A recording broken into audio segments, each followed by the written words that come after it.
네, 북한 국방과학원 담화가 어제 나왔습니다. 서해 위성 발사장에서 대단히 중대한 시험을 했다. 이런 요지의 담화였는데요.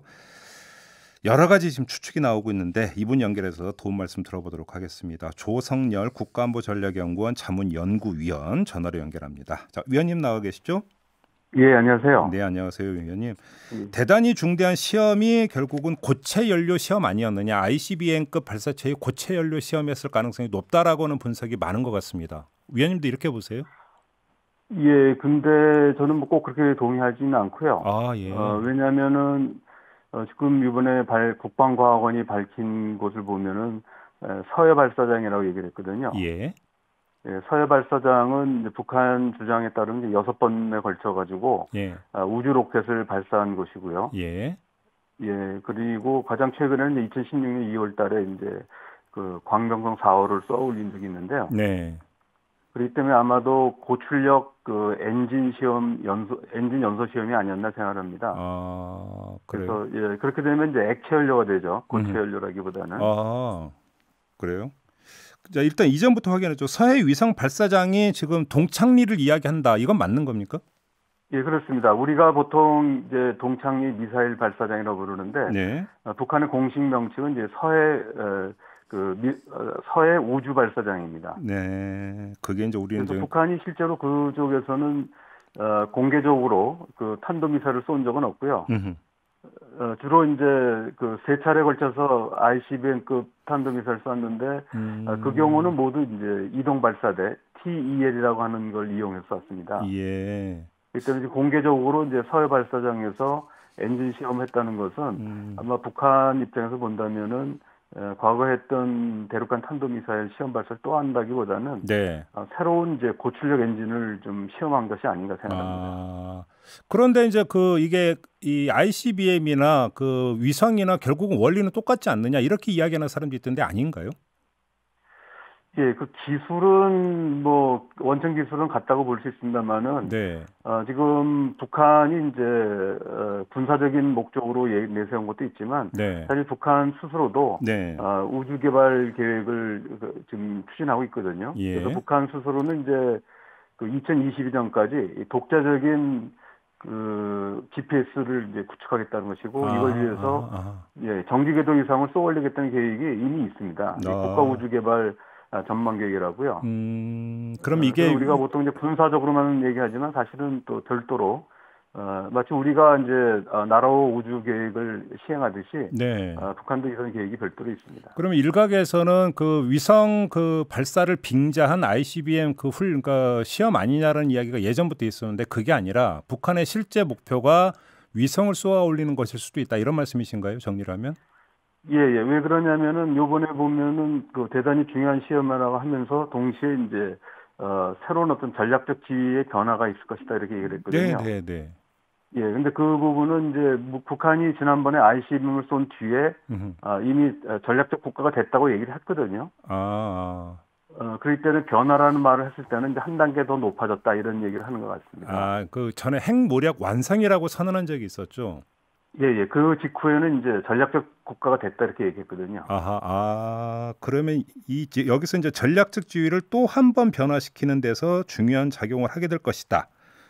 여러분 또 한 번이라고 하는 게 결국은 중요한 그러니까 대목이다 이렇게 봐야 되겠네요. 그러면 예, 그렇습니다. 그렇기 때문에 기존에 안 했던 그 시험을 이제 시도하겠다 이런 의미라고 좀 볼 수 있을 것 같아요. 그럼 이게 그 위성 로켓용 고출력 엔진 연소 시험이라고 한다면 연료는 액체 연료다 이렇게 보시는 거고요. 예, 왜냐하면 공개적으로 지금 실험한 걸 보면은 네. 액체 연료일 가능성이 많고요. 예. 또 북한이 이제 현재 ICBM을 사용하는데 이용한 로켓이 옛 소련제 그 RD-250이라고 하거든요. 네. 근데 이거는 이제 그 액체 엔진입니다. 그리고 실제로 이제 ICBM용이라 하더라도 군사적 목적이라 하더라도 옛 소련의 경우도 액체 연료를 썼습니다. 그렇기 때문에 아직까지는 북한이 지금 이제 북극성 3호처럼 SLBM 잠수함 발사용 쓸 때는 고체 연료를 이제 지금 개발하고 있습니다만은 아직 우주 로켓까지는 어렵지 않나 생각합니다.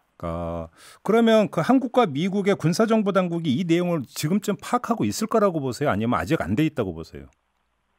이미 파악을 한 것 같고요. 지금 이제 미국의 소리 방송 같은 데서도 벌써 며칠 전부터 네. 북한에서 엔진 연소 시험 움직임이 포착됐다 이런 얘기가 나왔습니다. 네.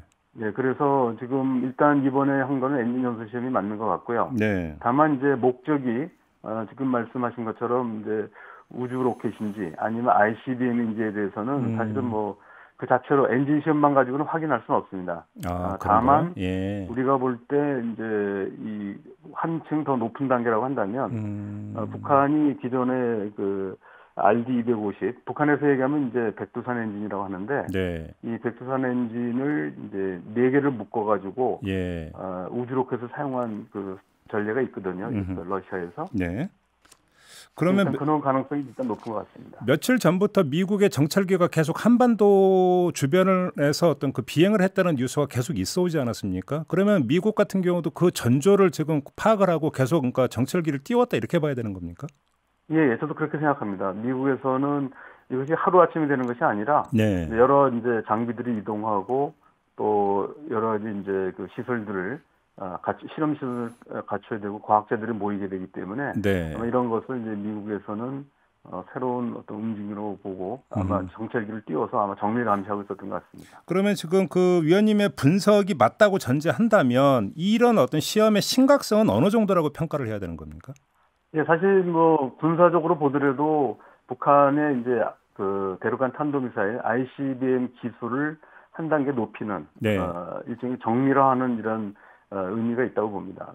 특히 우주 로켓의 경우는 이제 아무래도 군사적인 목적보다도 예. 좀 더 정밀한 기술이 필요하기 때문에 예.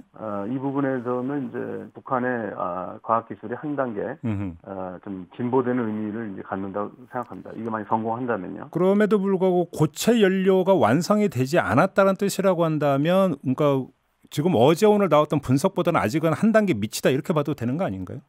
아니, 보통 우주 로켓이라고 한다면 뭐 고체 연료를 쓸 이유가 없고요. 네. 지금 얘기하신 것처럼 ICBM일 경우는 이제 고체 연료가 이제 그 이동이라든지 또는 은닉하는 데 쉽기 때문에 네. 이 군사적으로는 이제 아직 뭐 최고 단계까지 오르지 못했다 이렇게 볼 수 있을 것 같습니다. 근데 아직은 이제 그 북한이 그 로켓 특히 장거리의 경우 이제 그 고체 연료까지 완성했겠나 하는 부분은 이제 약간 의문이 남아 있습니다. 미국이 어떻게 대응할 거라고 전망을 하세요? 예, 미국 입장에서 보면 매우 심각하게 볼 수밖에 없고요. 네. 과거에도 그 북한이 그 로켓 엔진하고 했을 때도 미국 강력히 이제 유감 표시하고 또 실제로 2012년도에 네. 북한이 우주 로켓이라고 해서 이제 광명성 3호 쏘아 올렸을 때도 미국은 즉각적인 이제 제재에 들어갔었습니다. 예. 연합물의 제재를 추진했었고요. 예.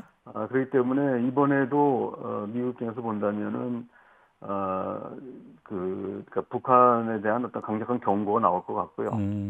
여기서 중요한 부분 아직은 이제 북한이 뭐 우주 로켓이 됐든 아니면 미사일이 됐든 쏜 건 아니기 때문에 네네. 현재로서는 이제 북한이 미국에 대한 사전 경고의 의미를 갖고 있고요. 이런 부분들에 대해서 뭐 미국이 아마 고심할 것 같습니다. 알겠습니다. 자, 도움 말씀 이렇게 마무리하도록 하겠습니다. 고맙습니다, 위원님. 예, 감사합니다. 네, 지금까지 국가안보전략연구원의 조성열 자문연구위원과 함께했습니다. 이슈의 핵심을 꿰뚫는 예리한 시선, 믿고 듣는 진품 시사, 김종배 시선 집중.